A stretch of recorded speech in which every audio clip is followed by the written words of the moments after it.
Yang ke-132.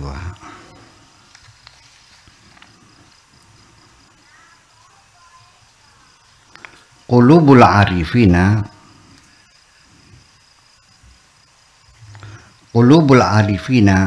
taral abada wa uyunuhum taral mawaqita. Artinya, hati orang yang sudah kenal Allah, al-arifun, melihat keabadian. Hati orang beriman melihat keabadian. Sedangkan mata mereka melihat jedah waktu. Ya, waktu, keterbatasan waktu.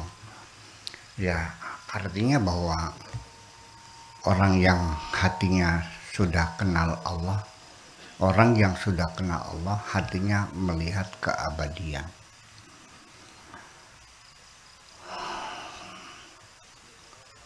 Ibnu Rusdi itu pernah mengatakan keabadian alam ini, tetapi lalu disanggah oleh Imam Ghazali dengan tahafutul falasifah.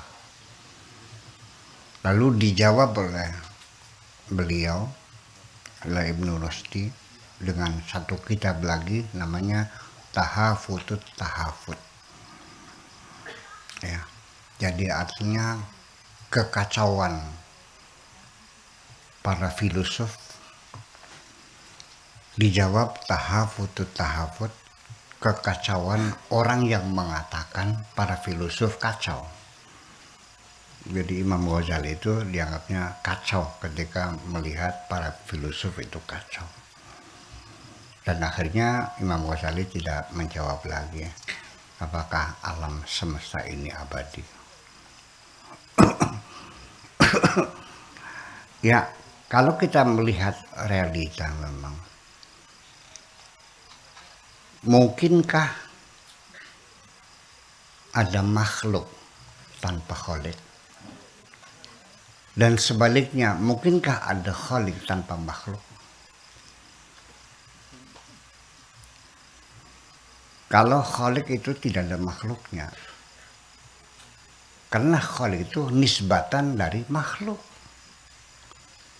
Begini, kalau kita menghadap ke barat, sama dengan kita membelakangi timur. Kalau kita menghadap timur sama dengan membelakangi barat. Tidak mungkin kita membelakangi barat, membelakangi timur.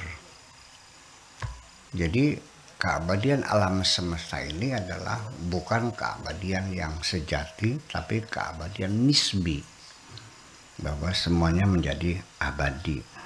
Dari mana datangnya? Adalah dari mereka melihat keabadian Tuhan, bahwa Tuhan tidak akan pernah berhenti mencipta dan mencipta.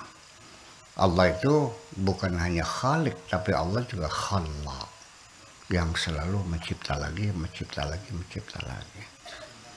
Apakah setelah kiamat dan kita semua mati semua, lalu sudah berhenti Allah, tidak mencipta lagi? Yuk kita berimajinasi aja dulu. Ketika datang kiamat, langit bumi musnah, manusia mati semua, dan Allah akan berkata, limanil mulkul yawm.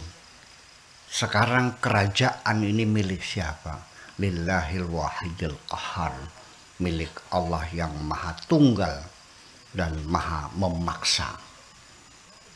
Apakah setelah itu sudah Allah tidak mencipta makhluk lagi? Tidak bikin manusia lagi? Dan keberadaan kita yang sekarang ini, ya, alam semesta yang sekarang kita ini,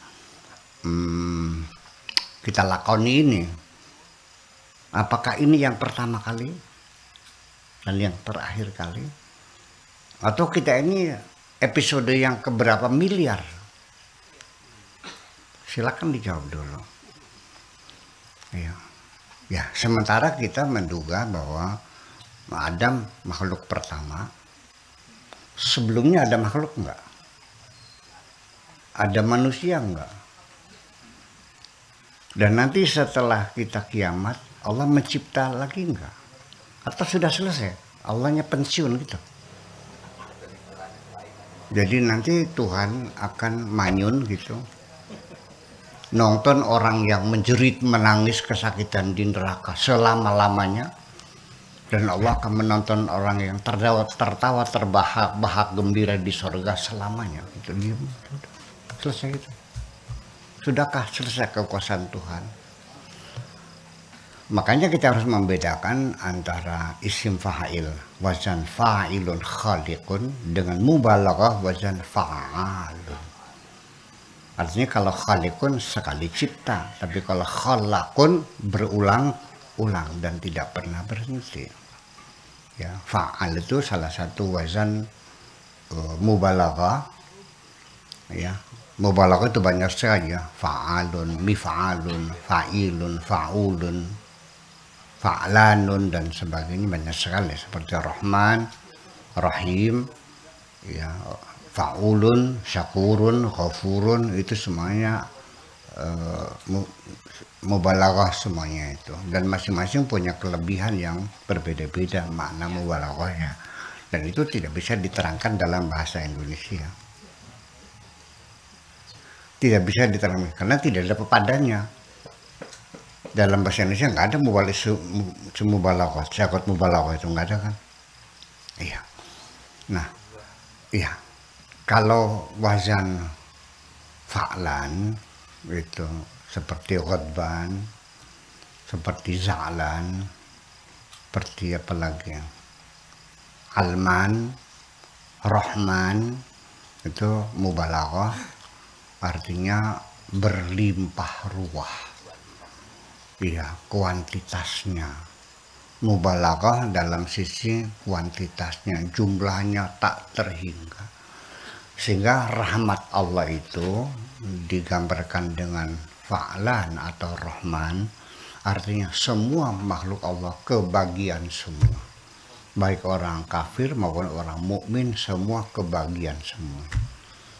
Bahkan yang Anda sebut orang-orang kafir, mereka mendapat bagian lebih banyak dari kamu yang mengklaim orang beriman.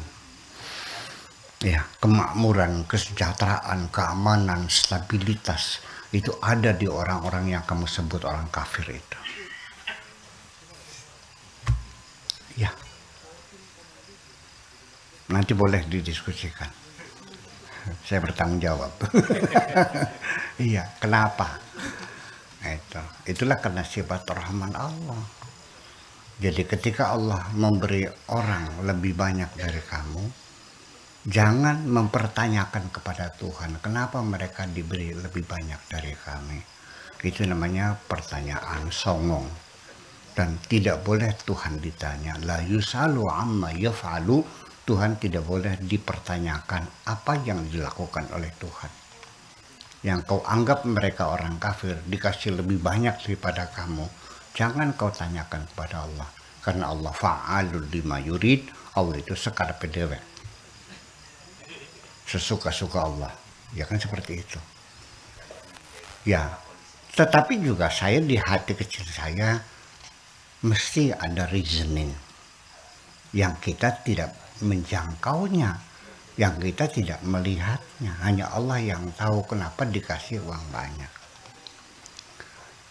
Jadi kita sekarang mau bertanya, ketika saya punya anak 5, ya, masing-masing saya kasih jajan setiap hari itu 10.000 rupiah.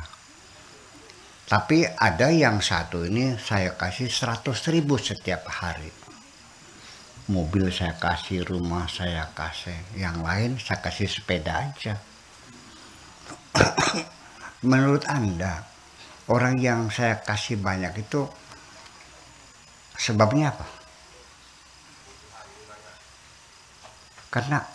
Karena anak yang saya kasih, orang yang sangat saya cintai, sangat saya sukai, anak tersayang. Anak yang tersayang dikasih lebih banyak dong.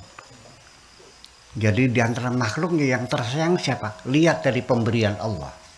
Itu aja.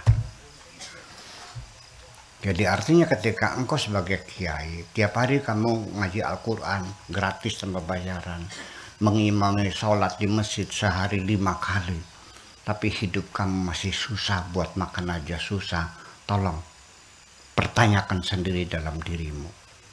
There is something wrong. Itu pasti ada kesalahan dalam dirimu itu. Itu aja persoalan. Ya. Ya. Ngaku salah aja dah. Supaya kita sedih. Boleh lagi. Kalau tidak kamu nggak sedih-sedih kalau begitu. Biar ya Allah sedih banget ya. Aku ini disayang Allah enggak, hidup aja masih susah. Kan nggak mungkin kekasih Allah menjadi susah. Nah, itu. Iya. Iya. Nah, itu keabadian itu kembali kepada Allah karena mereka melihat keabadian Tuhan dan tidak akan pernah sesuatu itu kecuali bersifat abadi sesuai dengan keabadian Tuhan. Tetapi mata mereka artinya dalam kehidupan realitas sehari-hari tetap kita ini terikat dengan dimensi-dimensi, yaitu dengan ruang dan waktu. Kita mesti menghitung umur kita berapa tahun, sisanya berapa tahun lagi.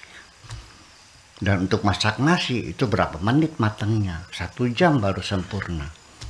Semua itu akan terikat dengan dimensi-dimensi waktu. Dari Cadang Pinggan ke desa Sukatani, itu mata kita melihat jam tangan, melihat jalan, melihat kecepatan, itu tidak bisa tidak, kita harus terikat dengan waktu. Tadi saya menghitung, kita berangkat dari sana itu jam 3.45 menit sampai ke sini jam 5.15 gitu. Kita menghitung waktu, kita makan berapa lama, masak berapa lama, apapun yang kita lakukan harus kita hitung waktu yang diperlukannya, karena bagaimanapun dimensi waktu tidak bisa lepas dari kehadiran kita di bumi ini. Nah, dalam pengertian menghitung waktu juga artinya orang-orang yang arif billah ini, kenapa melihat waktu, mereka selalu sadar bahwa waktu yang kita habiskan itu bernilai. Nah iya, jadi artinya mereka itu orang yang pandai menggunakan waktu yang sangat efisien sekali. Ya, saya ngobrol 5 menit dari itu, kecewa. Kenapa saya ngobrol nganggur yang ada gunanya? Buang waktu 5 menit kan penting sekali. Mengapa tidak? Apalagi orang yang ya rerasan, jelek-jelekin orang seharian. Ya, itulah artinya, bahwa artinya semakin kita kenal Tuhan, kita semakin pandai memanfaatkan waktu.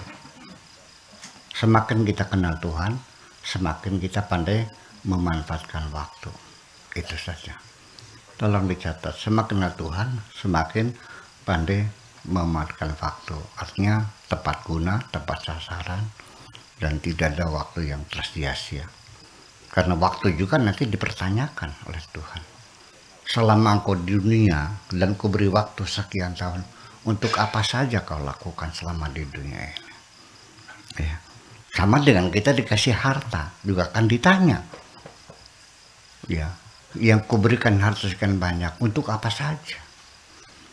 Allah juga akan mempertanyakan waktu yang kau berikan kepadamu. Ya, 75 tahun, wahai Syekh Abdul Syakur Yasin. Untuk apa saja kau lakukan selama 75 tahun itu. Dan itu akan menjadi tanggung jawab kita. Dan tidak bisa mengelak. Kita akan mempertanggungjawabkan waktu yang diberikan oleh Allah. Ya, bukan uang saja. Bukan harta saja. Ketika kita salah menggunakan, kita akan dikenakan sanksi oleh Tuhan. Waktu juga sama. Ya, ternyata waktu kita dihambur-hamburkan untuk hal-hal yang tidak penting sesungguhnya, dan itu menjadi sia-sia. Oke. Iya. Jadi saya ulang lagi, hati orang yang sudah kenal Allah melihat keabadian, sedangkan mata mereka melihat jeda waktu.